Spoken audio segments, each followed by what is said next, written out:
लोगों ने चुन के यहाँ भेजा है कि लोगों की मुश्किलात और जो परेशानियां हैं उसको कैसे दूर किया जाए और अपनी बात यहाँ रखी जाए। उसी के संदर्भ में मैं रियासत के मुख्यमंत्री जनाब अब्दुल्ला साहब को इस बात की बधाई देता हूं कि इन्होंने पहल की है, जो कि गवर्नर एड्रेस के अंदर भी मेंशन हुआ है कि हर डिस्ट्रिक्ट में ऑनरेबल एमएलएज की बात को सुना और उसका हर एक एमएलएज की क्या प्रायोरिटाइज है, क्या क्या प्रायोरिटीज है, उनको उजागर करने का काम बजरिया एमएलए इन्होंने पूछा। मेरे ख्याल में मुझे भी काफ़ी वर्ष हो गए असेंबली में और सरकार में भी रहा हूँ। ये पहला मौका है कि चीफ मिनिस्टर की नीड पे कोई शक नहीं किया जा सकता और हम बड़ी जल्दबाजी में इस बात के लिए है कि 4 महीने के अंदर कोई तूफान आ जाएगा, मुश्किल सी बात है। आपका घर अगर 7 साल से बंद हो, उसकी सफाई करनी हो, तो फिर अगर आप वहां पर बैठेगा तो हम भी 4 महीने पूरा नहीं कर सकते। तो इसलिए सरकार की रेटिंग लाना कि अभी सबे ये कह देना कि वजीर और ये इनकी अभी तो पूरी पकड़ ही नहीं है, ब्यूरोक्रेसी पहले नहीं है, तो अभी वक्त लगेगा। हमें उम्मीद है कि जो इन्होंने बातें कही उनको पूरा करने का प्रयास करेंगे। जनाब आला, किताब देखने में बड़ी खूबसूरत है। मेरे दोस्त शाहलाल शर्मा जी ने दोनों ये जो एड्रेस गवर्नर्स के थे उनका आपस में मेल किया कि पहले में 40 पॉइंट थे, इसमें 71 है। देखने में तो खूबसूरत है, लेकिन बीच में कुछ दिखता नहीं। जो दिखा है वो सारी इसकी सारी सेंट्रल स्पॉन्सर स्कीम्स है। अगर स्पीकर साहब, मैं आपके माध्यम से ये कहना चाहता हूं कि ये किताब जब बनती है तो कैबिनेट के कुलीग्स और चीफ मिनिस्टर के जो भी दायरे इख्तियार में ऑफिसर्स हैं वो बनाते हैं, और इस किताब में सारा कुछ नहीं आ जाएगा कि फंड्स कितने एलोकेशन है, क्या क्या है। ये एक इंडिकेट है, एक निशानी, एक पॉइंट्स हैं, उस पॉइंट्स के ऊपर बात होगी। सबसे पहले ये जो किताब यहाँ बनाई गई है इसमें बड़े काफ़ी पॉइंट्स हैं। मैं इसी किताब के इर्द गिर्द ही जो आपने मेमोरेंडम जो बना है हमारा गवर्नर एड्रेस, इसी पे बात करूँगा। यहाँ तलखियाँ हुई, यहाँ बहुत सी बातें हुई, हमें स्पेसिफिक जो सब्जेक्ट है उसी पे बात करनी चाहिए। कोई कहेगा कि हमने ये किया, उस वक्त में वो हुआ, ये प्रोवोकेट मत करिए हाउस को। किसने क्या किया वो चला गया, जो आप करने वाले हो उसकी तरफ देखिए। क्योंकि अगर हम हर चीज को पुराने 1947 से लेके उजागर करने की कोशिश करते रहेंगे तो कोई एंड नहीं होगा। वक्त वक्त में गलतियां हुई, किससे हुई, कौन जिम्मेदार है वो लोग जाने। लेकिन अभी आज हमें ये देखना है कि जो जिम्मेदारी लोगों ने आपको दी है क्या हम निभा रहे हैं या नहीं निभा रहे। पार्टियों के अपने मंशूर है, भारतीय जनता पार्टी का अपना, आपका अपना होगा, लेकिन किसी को तनक करना कि भारतीय जनता पार्टी कुछ नहीं कर रही है, या भारतीय जनता पार्टी ने, हमारे दोस्त भाई हैं उन्होंने कुछ इशारे यहाँ किए क्योंकि उनको माफ करना चाहिए, बुजुर्ग हो गए, तो इसलिए उन पर मैं कोई बात टिप्पणी नहीं करूंगा। क्योंकि हमें कितने मिनट हो गए अभी तो कुछ नहीं हुआ। जनाब आला, कुछ साथियों ने यहां बड़ा जिक्र किया है और बड़ी मजाक से कविता पढ़ी। मैं आज इस हाउस में ये कहना चाहता हूं,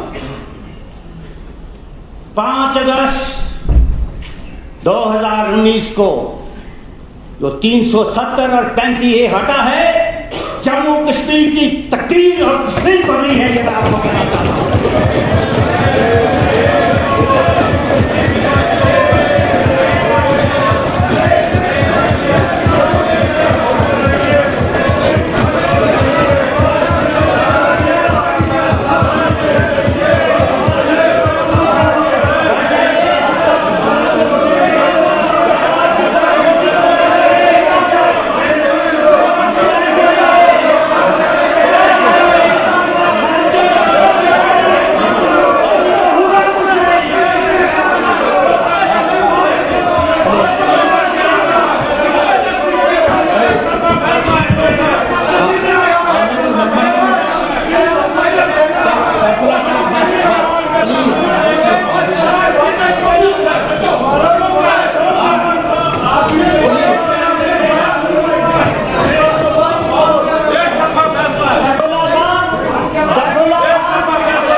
That's what my request is. Please, my request is please take your chair. You go ahead. Sir, Mr. Reddy, इस बात में Please. मैं मेंबर्स को ये कहना चाहता हूँ, क्या अपनी बारे में बोलिए। इन्होंने ठीक बोला। मेरी गुजारिश होगी कि पीठ पीछे अगर इनको पूछेंगे ये 370 क्या हुआ तो दिन भर रोता है। सुनिए, ये भी रोते हैं, लेकिन मोदी जी के डर से नहीं रोते ये भी है।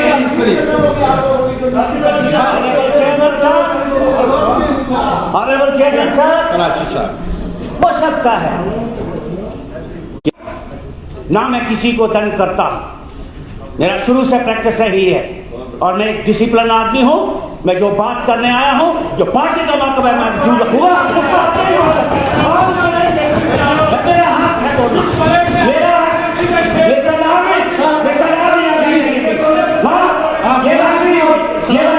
क्या बोलते जाएंगे, क्या हमें बोले बात कराची साहब, talk to the chair.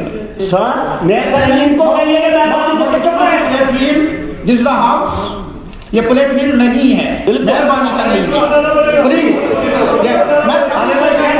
उनको भी कहता हूँ, अपने आप को भी कहता हूँ, आपको भी कहता हूँ। ऑनरेबल चेयरमैन साहब, मेरा कहने का ये मकसद है कि कुछ लोगों ने कहा कि कुछ नहीं हुआ। मैं आपसे ये कहना चाहता हूं, 1972 में यहां रेल आई, हम देखने आए कि रेल आई है। चेयरमैन साहब, 1972 में रेल आई और लोगों को यह मालूम हुआ कि जम्मू तक रहेगी और जम्मू तक रही। 50 साल के बाद ये नरेंद्र भाई मोदी का कमाल है कि जिन्होंने कश्मीर तक पहुंचाई। ये बात को मानना चाहिए।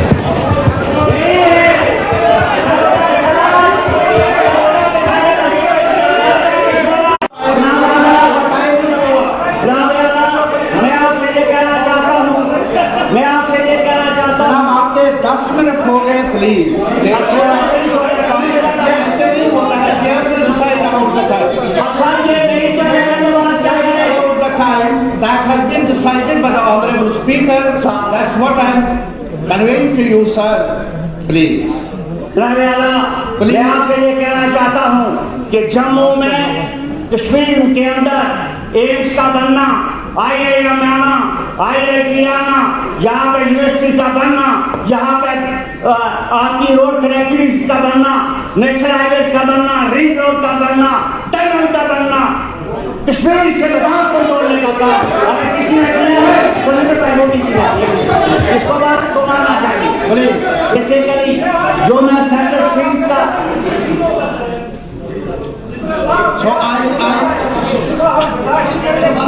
मैं 100%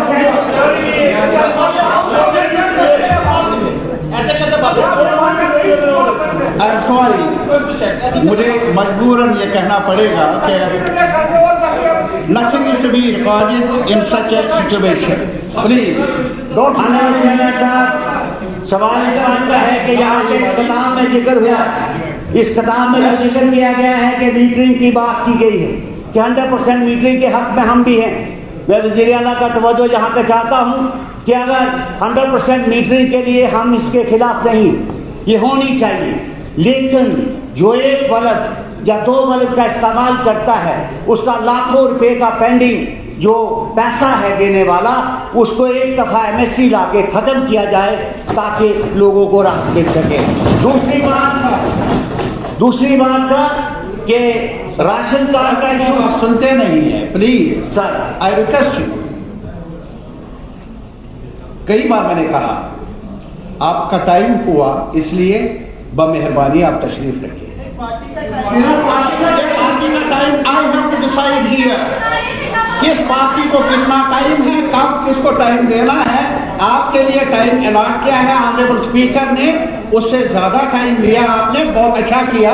आप सीनियर लीडर है इस हाउस के बीजेपी के, तो इस वजह से प्लीज, अरे 2 पॉइंट कल बता गया, कल 3 पॉइंट बताओ।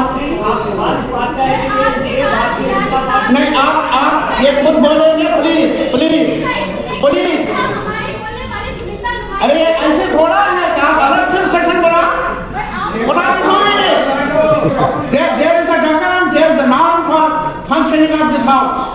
All of us have to obey and follow those norms. So what are you talking there? Please, अरे आप क्यों वकालत कर लेते हैं? ये खुद वकील है आपके। सर मैं सिर्फ एक पॉइंट कह के खत्म करूंगा।